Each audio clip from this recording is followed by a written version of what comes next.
Le shilajit, une substance naturelle issue des roches des montagnes, Himalaya, Altaï, Caucase, est de plus en plus populaire pour ses prétendus bienfaits sur la santé.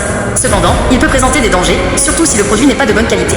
Voici les principaux points à retenir concernant les dangers potentiels du shilajit. 1. Contamination par les métaux lourds et autres substances nocives. Le danger le plus important vient de la qualité du shilajit. À l'état brut, il peut contenir des métaux lourds, plomb, arsenic, mercure, cadmium, des pesticides, des micro-organismes pathogènes, bactéries, levures ou des résidus de solvants si la purification n'est pas effectuée correctement. Consommer un shilajit non purifié peut entraîner une accumulation de ces substances toxiques dans le foie, les reins ou le cerveau et présenter un risque de toxicité chronique. Il est crucial de choisir un shilajit purifié et testé en laboratoire par une marque de confiance. 2. Interaction médicamenteuse. Le shilajit peut interagir avec certains médicaments. Il est déconseillé aux personnes prenant anticoagulants. Il pourrait modifier leur efficacité. Médicaments pour le diabète de type 2. Il peut affecter la glycémie. Médicaments contre l'hypertension. Il pourrait augmenter ou, dans certains cas, trop baisser la tension artérielle. Immunosuppresseur. L'acide fulvique présent dans le shilajit pourrait stimuler la fonction immunitaire et donc diminuer l'efficacité de ces traitements. 3. Effets secondaires.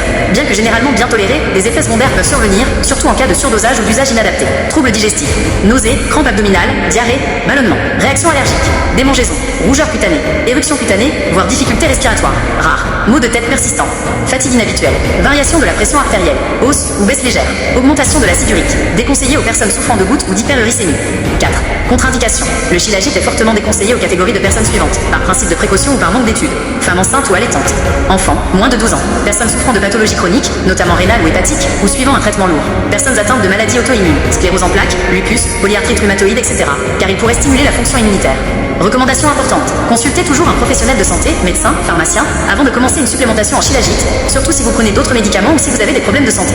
Choisissez un produit certifié et purifié. Assurez-vous qu'il a été testé en laboratoire pour garantir l'absence de métaux lourds et autres contaminants. Vérifiez les certifications comme les bonnes pratiques de fabrication GMP. Respectez les dosages recommandés. Commencez par un faible dosage et augmentez progressivement si nécessaire en suivant toujours les instructions du fabricant. Soyez vigilant aux symptômes. En cas de démangeaison, éruption cutanée, nausée, inconfort abdominal ou autres symptômes inhabituels, arrêtez immédiatement la consommation et consultez un professionnel de santé.